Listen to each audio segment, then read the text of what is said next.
Cinema అయిన మహా నేను మిస్టర్ బి నా మాట సూటిగా ఉంటది, మ్యాటర్ క్లియర్ గా ఉంటుంది. మీరు చూస్తున్నారు mister B channel. Welcome to Monday test. ఈ వీక్ మండే టెస్ట్ వీడియోలో మాట్లాడుకోవడానికి చాలా ఇంట్రెస్టింగ్ విశేషాలు ఉన్నాయి. సంక్రాంతికి రిలీజ్ అయిన సినిమాలు ఫస్ట్ వర్కింగ్ మండేని క్రాస్ చేసి వచ్చాయి. ఫస్ట్ వర్కింగ్ డే ని క్రాస్ చేసిన తర్వాత సినిమా సక్సెస్ రిజల్ట్ ఏమిటి అనే దానికి సంబంధించి ఫుల్ క్లారిటీ వచ్చేస్తుంది మండే టెస్ట్ లో. మాట్లాడుకుందాం Sankranti season Monday test report. ముందుగా ఈ సీజన్ లో top biggest supreme black buster Manashankar Varaprasad గారు. ఈ సినిమా మండే టెస్ట్ రిజల్ట్ ఏమై ఉంటది? అనుమానం ఏమన్నా ఉంటుందా?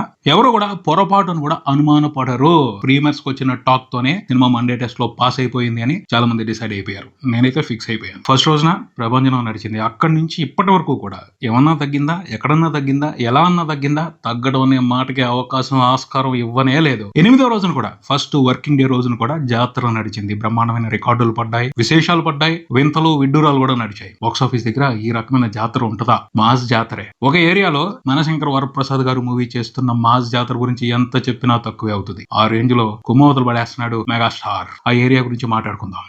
ఫ్లోలో చెప్తా. ఓవరాల్ గా చూసుకుంటే మండే టెస్ట్ లో ఏ సినిమా అయినా ఫెయిల్ అవ్వాలంటే ఏంటి అర్హత? నష్టాలు రావాలి, బ్రేక్ ఈవెన్ కంప్లీట్ అవ్వకూడదు. కానీ మనశంకర్ వరప్రసాద్ గారు మూవీకి ఆ అవకాశమే లేదు. ఎందుకంటే ప్రాఫిట్స్ లెక్క 30 కోట్లు దాటేసింది. 8 రోజుల తర్వాత చూసుకుంటే బ్రేక్ ఈవెన్ కంప్లీట్ అవ్వడం కాదు, లాభాల లెక్క 30 కోట్లు దాటేసింది. 30 కోట్ల ప్రాఫిట్ లెక్కల్లోకి వచ్చింది. లెక్కల్లోకి రాని ప్రాఫిట్ కూడా ఉంది. ఓవర్ఫ్లోస్, బ్లాక్ టికెటింగ్, థియేటర్ లో లెక్కలో చెప్పకుండా ఎక్స్ట్రా చైర్లు వేసి చైర్లు కూడా వేయకుండా కింద కూర్చొని చూడమని అమ్మేసిన లెక్క, అవి కూడా ప్రాఫిట్సే. వాటితో కూడా చాలా మంది మంచి సెలబ్రేషనల్ ఎంజాయ్మెంట్ తీసుకున్నారు ఈ సినిమాతో. అది బ్లాక్ టికెటింగ్, ఎక్స్ట్రా టికెట్ల ద్వారా బాగా లాభపడటం అనే మ్యాటర్ మెయిన్ గా ఒక ఏరియాలో జరిగింది. ఆ ఏరియాలోనే సర్ప్రైజింగ్ బాక్స్ ఆఫీస్ లో నడుస్తుంది. ఆ ఏరియా ఏమిటి మాట్లాడతాను, ఫాలో అవ్వండి. లెక్కల్లోకే 30 కోట్ల ప్రాఫిట్స్. అంత పెద్ద భారీగా ప్రాఫిట్స్ వచ్చేసిన తర్వాత సినిమాని మండే టెస్ట్ లో ఏమంటారు?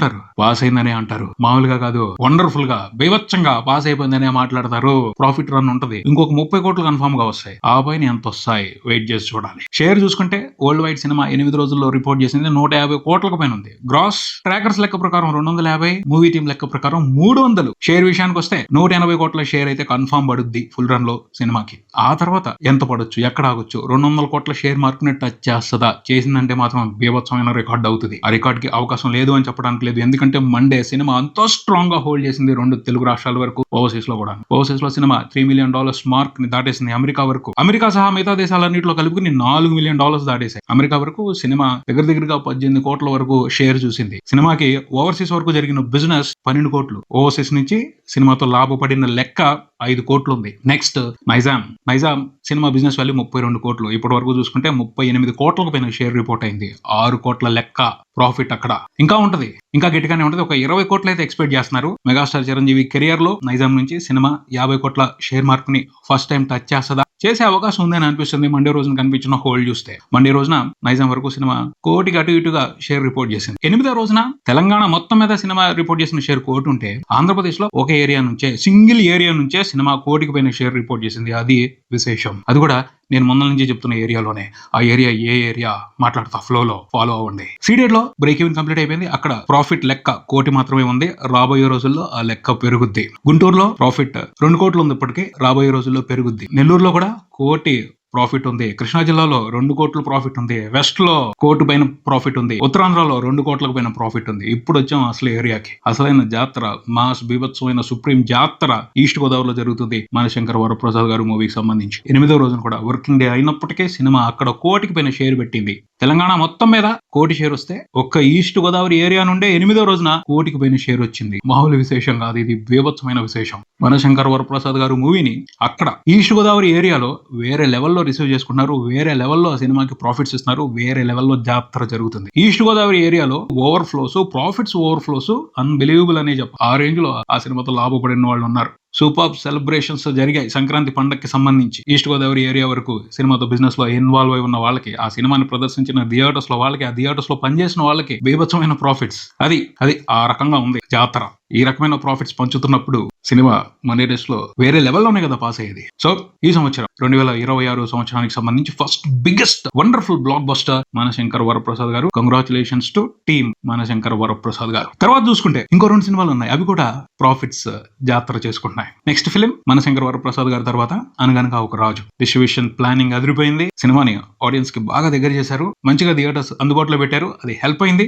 4 రోజుల్లోనే సినిమా బ్రేక్ ఈవెన్ కంప్లీట్ చేసేసుకుంది, హిట్ రన్ మొదలు పెట్టింది. ఇప్పటి వరకు చూసుకుంటే సినిమా వరల్డ్ వైడ్ టోటల్ గా రిపోర్ట్ చేసిన షేర్ 40 కోట్లకు పైన ఉంది. ట్రాకర్స్ లెక్క ప్రకారం, మూవీ టీం లెక్క ప్రకారం అయితే 50 కోట్ల షేర్ దాటేసిందనే చెప్పాలి. ఎందుకంటే 100 కోట్ల పోస్టర్ నిన్నే పడిపోయింది. లాభమే, అక్కడ కూడా లాభం గట్టిగా ఉందని చెప్పాలి. సినిమాకి జరిగిన బిజినెస్ 28 కోట్లు, ప్రాఫిట్ 12 కోట్లకు పైన ఉంది ట్రాకర్స్ లెక్క ప్రకారం. ఇంకా ఎక్కువే ఉండొచ్చు మూవీ టీం లెక్క ప్రకారం. ఏదైతేనేమి ఏ ఏరియాలో కూడా సినిమాతో బిజినెస్ లో ఇన్వాల్వ్ అయి ఉన్న వాళ్ళు నష్టపోయే పరిస్థితి లేదు, ఎక్కడ చూసినా లాభాలే. సో మండే టెస్ట్ లో అనగనగా ఒక రాజు కూడా గ్రాండ్ గా పాస్ అయిపోయాడు. తర్వాత నారీ నారీ నడుము మురారి. ఈ సినిమా బిజినెస్ చిన్నగానే ఉంది, కాకపోతే టాక్ పెద్దగా వచ్చింది. ఈ సినిమా బాక్స్ ఆఫీస్ దగ్గర ఇంకా సందడి చేయాల్సి ఉంది. పాజిటివ్ టాక్ ఉంది కాబట్టి మంచి లాంగ్ రన్ ఉంటుంది. ఈ సినిమా కూడా బ్రేక్ ఈవెన్ కంప్లీట్ చేసేసుకుంది, 10 కోట్ల షేర్ వచ్చేసింది. ప్రాఫిట్ కూడా 1 కోటి, 1.5 కోటి ఉంది. మంచి రన్ ఉంది. ఒక 2 వారాల పాటు సినిమాకి ఇంట్రెస్టింగ్ గా ప్రాఫిట్స్ వచ్చే అవకాశం ఉంది. ప్రాఫిట్స్ లెక్క గట్టిగానే ఉండొచ్చు, 20 కోట్ల వరకు షేర్ పడొచ్చు అని ట్రేడ్ ఎక్స్పెక్ట్ చేస్తుంది. బంపర్ విశేషమే కదా. ఈ సినిమాతో కూడా బిజినెస్ లో ఇన్వాల్వ్ అయి ఉన్న వాళ్ళు నష్టపోయే పరిస్థితి లేదు, మంచి లాభాలు తీసుకునే అవకాశం ఉంది. అంటే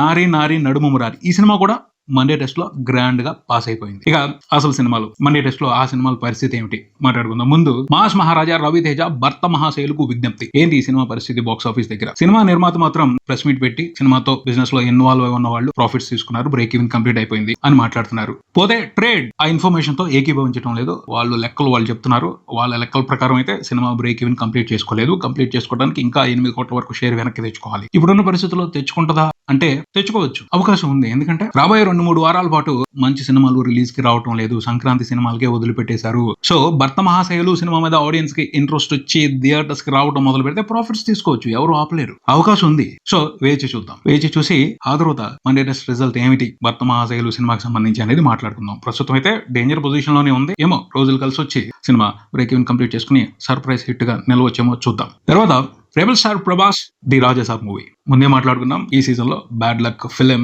ది రాజాసాబ్ అని, కానీ రాజాసాబ్ ని వండర్ఫుల్ గా రిసీవ్ చేసుకున్నారు తెలుగు ప్రేక్షకులు. పోతే హిట్ అయ్యే అవకాశం అయితే లేదు. సినిమాతో బిజినెస్ లో ఇన్వాల్వ్ అయి ఉన్న వాళ్ళు ప్రాఫిట్స్ తీసుకునే అవకాశం కూడా లేదు. అంటే నష్టాలు తప్పవు. కాకపోతే ఇక్కడ కూడా ఒక విశేషం జరిగింది. అదేమిటి అంటే నిర్మాత డిస్ట్రిబ్యూటర్స్ ని కాపాడి ఎక్కువ బర్డెన్, ఎక్కువ రిస్క్ ఆయనే తీసుకున్నారు. అడ్వాన్సులు మాత్రమే తీసుకుని ఓన్ గా సినిమాని రిలీజ్ చేసుకున్నారు. దాని మూలంగా నష్టం ఏదైనా వస్తే మేజర్ గా ఆయన మీదే పడుద్ది, ఆయనే భరించాలి. గట్టిగానే నష్టపోయే పరిస్థితి కనబడుతుంది. ఇప్పటి వరకు చూసుకుంటే సినిమా 60% మాత్రమే బిజినెస్ ని రికవరీ చేయగలిగింది. మిగతా 40% బిజినెస్ ని రికవరీ చేసేందుకు అవకాశం లేదు. ఎందుకంటే భారీగానే రికవరీ చేయాల్సిన అవసరం ఉంది. 80 కోట్ల వరకు షేర్ వెనక్కి రావాలి, అది కష్టమైన మ్యాటర్. ఎందుకంటే సినిమాకి రెస్పాన్స్ అంతా ఇంట్రెస్టింగ్ గా లేదు బాక్స్ ఆఫీస్ దగ్గర. ఫస్ట్ వర్కింగ్ మండే రోజున చూస్తే ఇంప్రెసివ్ గా లేదు హోల్డ్. ఆ రెస్పాన్స్ చూసి సినిమాకి లాంగ్ రన్ ఉంటుంది, ఆడియన్స్ మళ్ళీ వచ్చి చూడొచ్చు అన్న హోప్ తీసుకోలేని పరిస్థితి. అంటే నష్టాలు తప్పవు. నష్టం అనే మాట వినపడుతుంది అంటే మండే టెస్ట్ లో ఫెయిల్ అయిందనేగా చెప్పాలి. The Rajasaab movie Monday test లో ఫెయిల్ అయింది. ఈ సీజన్ లో డిసప్పాయింట్ అయింది మాత్రం ది రాజాసాబ్ మూవీ టీమే. ఆడియన్స్ ఇంట్రెస్ట్ చూపించినప్పుడు, ఆడియన్స్ సినిమాలో ఉన్న కంటెంట్ తో కనెక్ట్ అవునప్పుడు చేయడానికి ఏమీ ఉండదు. ఆడియన్స్ ఇచ్చిన రిజల్ట్ ని యాక్సెప్ట్ చేయాల్సిందే. మూవీ టీమ్ అయితే యాక్సెప్ట్ చేసినట్టే అర్థం అవుతుంది. That's it. మరో వీడియోతో మళ్ళీ కలుద్దాం. ఈ వీడియో మీకు నచ్చితే లైక్ చేయండి, మీ ఫ్రెండ్స్ తో షేర్ చేసుకోండి, మీ అభిప్రాయాన్ని కామెంట్ చేయండి, ఈ ఛానల్ ని సబ్స్క్రైబ్ చేయండి. నేను mister B keep watching mister B channel. Thank you.